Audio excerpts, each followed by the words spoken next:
Господи Исусе Христе, Сине Божий, помилуй меня грешного.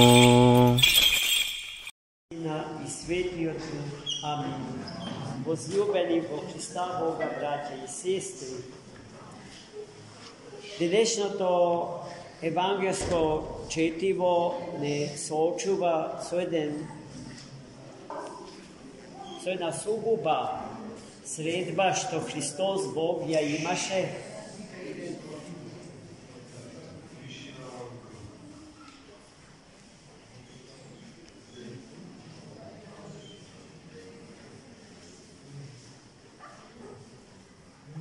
Ве чекаме да замолчите. Ако сте дошли во црква, а ако сте дошли на пазар, продолжите. И ако за вас овој објект е туристички објект, а не дом за молитва, продолжите да зборите.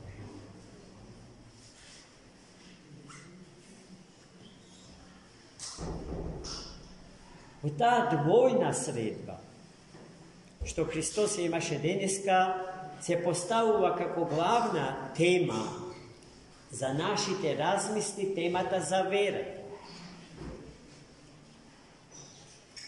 Првата средба Христос ја имаше со двајца слепци.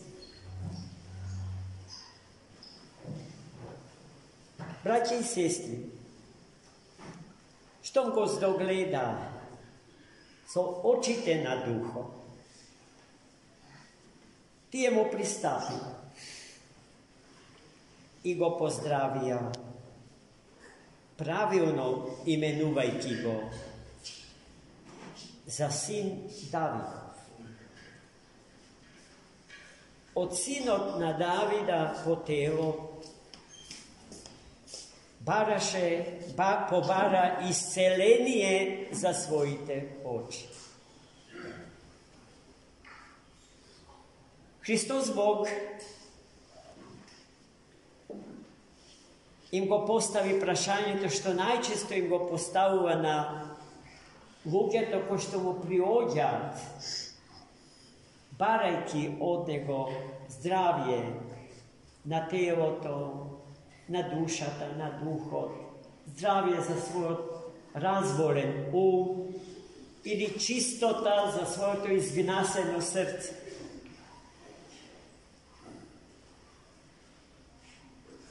Дали верувате дека можам да ви го дадам тоа што го барате од мене? Да, Господи, извика слепците. Тогаш Христос ги стави рацете своји до нивните очи и им ги кажа зборовите кои што ја правда темата за верата што јас денеска во ова наша беседа ја поставам. Нека ви биде по верата ваша. Верата не е некаква магла, некакво чувство, некаква емоција. Верата е знаење, браќи и сестри. Но знаењето на верата не е знаењето на умот. Знаењето на умот се соочува со границите на умот, со границите на умното знаење. И дотаму, до границите на тоа знаење, човекот живее како битие кому не му треба вера. Бидејќи се може да реши по силата на умот или подпирајќи се на способностите на умот, на умните способности. Но животот е премногу сложен, непредвидлив. Тој не води низ патишта за кои што не сме подготвени и не соочува со животни проблеми кои што ги надминуваат нашите умни способности. Таму завршува силата на умот. Но таму каде што завршува силата на умот, почнува верата, браќи и сестри. Верата е еден вид надзнаење или еден вид проекција на умното знаење во вечност.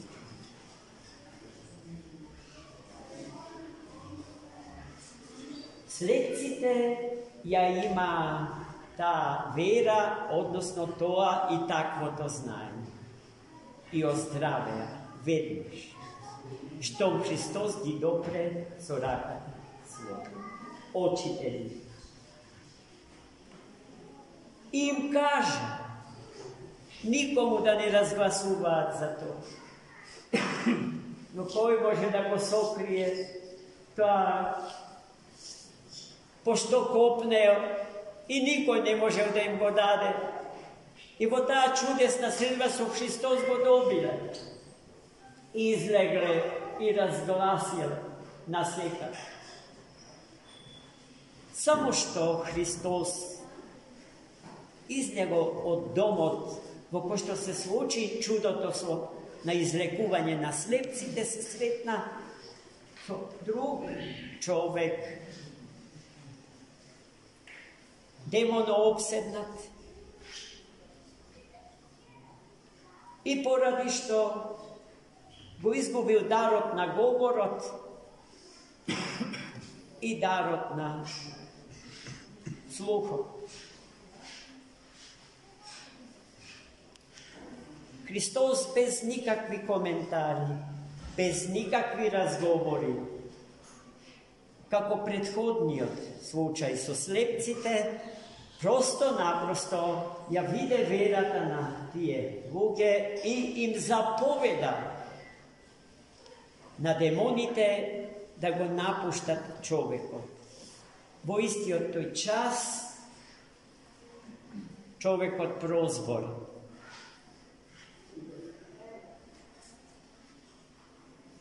Бројни беа сведоците на второто чудо. И нивниот заеднички заклучок беше дека такво чудо во нивната земја никогаш не се беше случило. А веднаш потоа се случи полемика помеѓу нив самите. Едните смета дека таквото излекување на бесомачниот може да го направи само Бог или од Бога испратениот Син свој, Месијат, Спасителот на човекот и на свет. Но повеќето од нив, гледајќи во Христос, онаков како што изгледал со својата надворешна појава, не можеле да веруваат дека тој може да биде чеканиот Месија. Во тие расудувачки